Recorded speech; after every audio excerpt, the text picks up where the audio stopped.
पिछले वीडियो में आप लोगों ने देखा था स्फेरिकल मिरर से इमेज के फॉर्मेशन को हम लोगों ने समझा था पिछले वीडियोज में।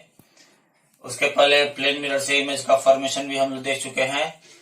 उसके पहले फोकल लेंथ और रेडियस ऑफ कर्वेचर के बीच में रिलेशनशिप स्टेबल कर चुके हैं। और आज हम लोग एक बड़ा इंपॉर्टेंट टॉपिक पढ़ने चल रहे हैं, साइन कन्वेंशन। और इसी साइन कन्वेंशन की सहायता से हम लोग मिरर फॉर्मूला को प्रूव करेंगे। साइन कन्वेंशन है क्या? मिरर के रेस्पेक्ट में जितने भी डिस्टेंसेस का मेजरमेंट किया जाता है, उन डिस्टेंसेस के साइन कौन सा प्लस होगा, कौन सा माइनस होगा, इसी को डिस्क्राइब करता है साइन कन्वेंशन। और साइन कन्वेंशन का जो बेसिक रूल है वो बड़ा इजी है। कहता है कि अगर लाइट के चलने के डायरेक्शन में हम मेजरमेंट कर रहे हैं, अगर लाइट के चलने के डायरेक्शन में हम मेजरमेंट कर रहे हैं तो वो डिस्टेंसेस पॉजिटिव होंगे, और जो लाइट के चलने के अपोजिट डायरेक्शन में मेजरमेंट कर रहे हैं वो डिस्टेंसेस नेगेटिव होंगे। बस इसी बेसिक रूल से शुरुआत करते हैं। आप देख पा रहे होंगे यहाँ पे साइन कन्वेंशन। ये सपोज कीजिए कि एक कनकेव मिरर है। ये हो गया हमारा एक कनकेव मिरर और ये इसका प्रिंसिपल एक्सिस। यहाँ पर एक ऑब्जेक्ट रखा गया है, इसका इमेज यहाँ पे बन रहा है। अब यहाँ पे देखा जाए, ये हो गया पोल, ओ पर ऑब्जेक्ट है, आई पर इमेज है, इसका मान लीजिए फोकस यहाँ पे है, इसका सेंटर ऑफ कर्वेचर यहाँ पे। मैंने रे डायग्राम नहीं दिखाया, फिर भी अगर आपको याद है तो एक रे हम लोगों ने यहाँ से लेके चला था। तो this is the direction of travelling of light, direction from left to right. Light का ट्रेवलिंग हो रहा है लेफ्ट टू राइट। तो अब हम समझ चुके होंगे कि अगर डिस्टेंसेस का मेजरमेंट हमें लेफ्ट टू राइट करना है तो पॉजिटिव आएंगे, और राइट टू लेफ्ट करेंगे तो निगेटिव आएंगे। On average distance from mirror should be measured starting from pole. अब अगर मान लीजिए कि आपसे कहा जाए कि आप बता दीजिए हमको ऑब्जेक्ट डिस्टेंस। ऑब्जेक्ट डिस्टेंस का मतलब कि पोल से लेकर के ऑब्जेक्ट के बीच का डिस्टेंस। डेफिनेटली यह क्या आएगा बाबू? नेगेटिव आएगा, क्योंकि हम राइट टू लेफ्ट चल रहे हैं। ठीक वैसे ही अगर हमसे यहाँ कहा जाए कि निकाल दीजिए जाए इमेज डिस्टेंस, तो यह पोल से लेकर के इमेज तक का डिस्टेंस यह भी नेगेटिव आ रहा है। यहाँ पर बाबू रेडियस ऑफ कर्वेचर अगर हम लोग मेजरमेंट करें तो पीसी यह भी नेगेटिव होगा। और अगर हम लोग फोकल लेंथ का मेजरमेंट करें तो ये भी हमारा नेगेटिव होगा, पीएफ। बड़ा आसानी से हम लोग समझ गए। अब एक दूसरा एग्जांपल हम लेके चल रहे हैं बाबू, कन्वेक्स मिरर का।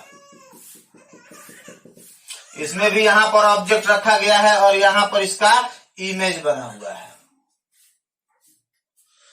ये पोल है, ये ऑब्जेक्ट है, यहां पर इमेज है, यहां पर मान लीजिए कि फोकस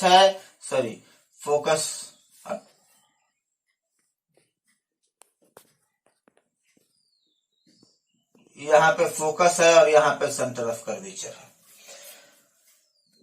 ये हमने आपको दिखाया कनकेव वाले डायग्राम में। सेम बात अगर हम कन्वेक्स वाले डायग्राम में दिखाते हैं तो आप देख पा रहे होंगे बाबू, पीओ नेगेटिव, क्योंकि यहाँ रे यहाँ भी चल रहा है लेफ्ट टू राइट और हमने मेजरमेंट किया राइट टू लेफ्ट, तो नेगेटिव। लेकिन बाबू इमेज डिस्टेंस अगर पी आई का मेजरमेंट करते हैं तो पी आई तो हम लेफ्ट टू राइट ही चल रहे हैं तो पॉजिटिव होगा।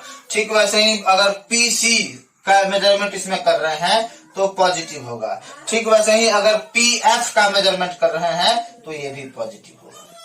बाबू हमने ऐसे बहुत सारे एग्जाम्पल्स हो सकते हैं, लेकिन एक एक एग्जाम्पल लेकर के आपको समझाने का प्रयास कीजिए। हमने ये बताया आपको कि ऑब्जेक्ट डिस्टेंस जो है किसी भी मिरर के सामने ही ऑब्जेक्ट होगा तो वो हमेशा पॉजिटिव नेगेटिव होगा। अगर बात करते हैं हम लोग फोकल लेंथ की या रेडियस ऑफ कर्वेचर की, तो ये दोनों कन्वेक्स के लिए पॉजिटिव होंगे और कनकेव के लिए नेगेटिव होंगे। ऑब्जेक्ट डिस्टेंस हमेशा नेगेटिव, फोकल लेंथ और रेडियस ऑफ कर्वेचर कनकेव के लिए हमेशा नेगेटिव, कन्वेक्स के लिए हमेशा पॉजिटिव। बदल सकता है ये जब नेगेटिव है। आपको देख पा रहे हैं हम लोग कि नेगेटिव यहाँ पर है तो यह रियल एंड इन्वर्टेड इमेज है। पॉजिटिव यहाँ पर है, यह वर्चुअल इमेज है। मतलब एक यहाँ पर बात समझ में आ रही है कि रियल इमेज का मतलब कि इमेज डिस्टेंस नेगेटिव और वर्चुअल इमेज का मतलब कि इमेज डिस्टेंस पॉजिटिव। ठीक इसी तरीके से अगर यहाँ हाइट ऑफ, अब इस बात को ऐसे भी हम लोग समझ सकते हैं बाबू, आप देख पा रहे होंगे इसके राइट साइड में जो डिस्टेंसेस है वो पॉजिटिव हो रहा है, लेफ्ट साइड में जो डिस्टेंसेस है वो नेगेटिव हो रहा है। अगर इसको एक्स एक्सिस का ओरिजिन मान लें तो पॉजिटिव नेगेटिव, तो इस मिरर को वाई एक्सिस मान लें। बड़ा आसानी से हम इतनी बातों को ना याद रखें, बड़ा आसानी से हम याद रख सकते हैं कि हमें प्रिंसिपल एक्सिस को एक्स एक्सिस मान लेना है और इस मिरर को वाई एक्सिस मान लेना है। प्रिंसिपल एक्सिस को एक्स एक्सिस और मिरर को वाई एक्सिस। बाकी सारी बातें मैथमेटिक्स की तरह कि राइट साइड में पॉजिटिव, लेफ्ट साइड में नेगेटिव, अप साइड पॉजिटिव और डाउन साइड नेगेटिव। तो ऐसे आप कार्टेशियन एक्सिस के फॉर्म में भी साइन कन्वेंशन बड़ा आसानी से याद रख सकते हैं। बड़ा ही इंपॉर्टेंट टॉपिक है, इसी की सहायता से हम लोग अभी मिरर फॉर्मूला प्रूफ करने वाले हैं।